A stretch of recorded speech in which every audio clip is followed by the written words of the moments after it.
This list is... I'm all about that bass, no trouble. I'm all about that bass, no trouble. Hello and thank you for clicking on this video where I'll be doing my top IEM picks for bass lovers. If you haven't been checking out my series, I have a series where I'm hunting down the best bass presentation in an IEM. The IEMs I've personally selected have bass that'll get your head bobbing to every beat, but still have enough presence from the other frequencies.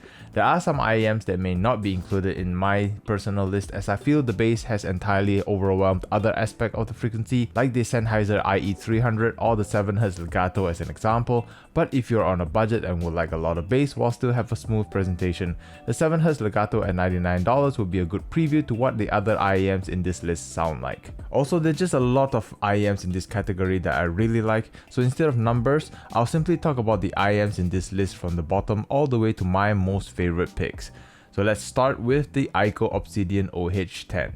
This IEM has truly stood the test of time. If anyone were to ask where's the starting point for monstrous bass presentation in an IEM, the OH10 would be my personal pick, and at $200, no IEMs below it or even some IEMs above it have been able to present bass like the OH10. It was the first IEM I've tried that swallowed my breath with its deep and powerful rumble and knocked my head with its powerful bass slams. It has a solid build construction, very comfortable to wear for my ears personally. However, the setback to the sound is that they've pushed the whole presentation forward in order to get some of the frequencies through all that bass, and at times it may sound a little too shouty, at least for me personally, which is why it's at this position in my list. Next up, the Dunu Falcon Ultra coming in at $240. Yep, I featured this in my mid-fi 2023 list as well, and as mentioned in that video, this is a mini Sony IER Z1R with its very clean, rounded yet powerful and punchy bass presentation. It doesn't have as much rumble as the Obsidian OH10, and if the rumble gets your sock going, then I'd pick the OH10 over the Falcon Ultra. But if you like to have a preview of what the IER Z1R sounds like at a much cheaper price tag, the Dunu Falcon Ultra is the best preview to that presentation. Powerful bass with enough treble highs to cut through all that bass, but it still lacks a little bit of technicalities to rival the likes of the IER Z1R, which is clear given the price. Speaking of which, this is the next level up with a huge jump in price. The legendary Sony IER Z1R coming in at $1,700. When we're talking about punchy, clean, full rounded bass presentation, the Sony IER Z1R will always come to mind with lots of air and treble highs to give you an open sounding presentation while still having all that bass.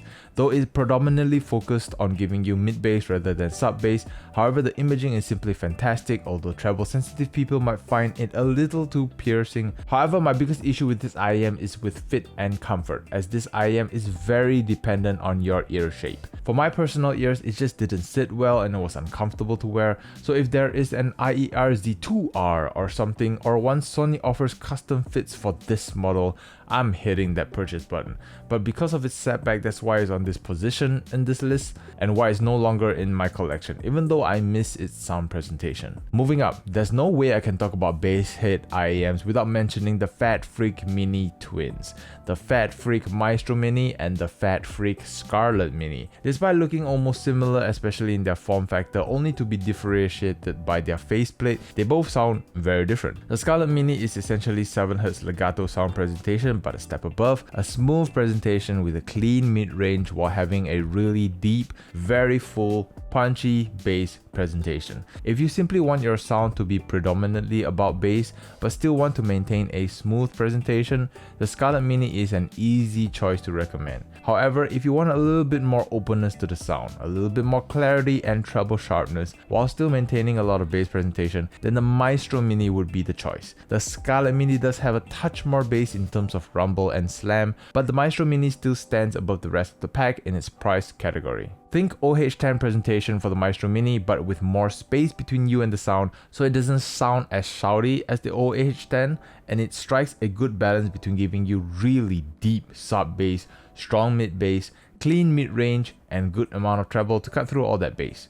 I personally prefer the Maestro Mini over the Scarlett Mini, but both of them maintain their spot in this list as they both simply wipe the floor when it comes to bass presentations, even when compared to higher tiered IEMs. But of course, two IEMs stand in their way from taking the throne.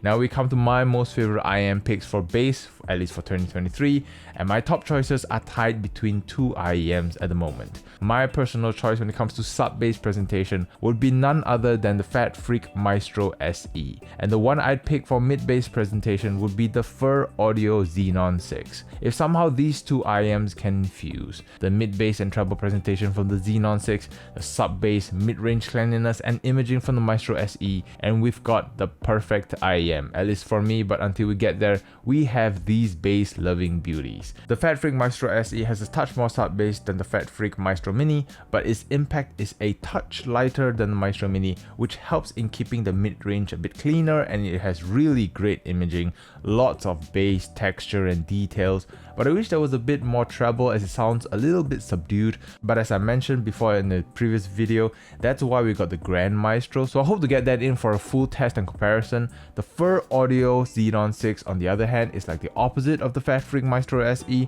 with a much higher price tag. It's got that mid-bass slam and fullness that will just wipe the floor the moment you hear it.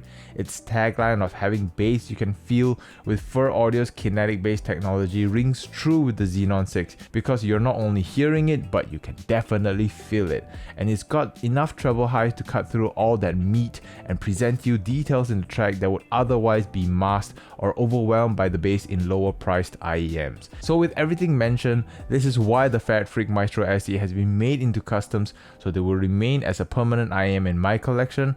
And while I don't have the Xenon 6 in my collection, I still think about that bass from time to time, but until something comes along that'll knock these two out of my list, they both take the throne at the top. Of course, I'm sure there are plenty of head-banging IEMs that I have not tried, which is why my hunt will continue, and I'm curious to see which IEMs will come up and take its spot from this list. However, until then, I'd like to know your personal picks. What would be your favorite bass head IEM? Comment below, let me know, and with that all said, thank you all very much for watching this video, and I wish all of you a great start to the year 2024. It's going to be exciting and I can't wait to see what the audio world will bring.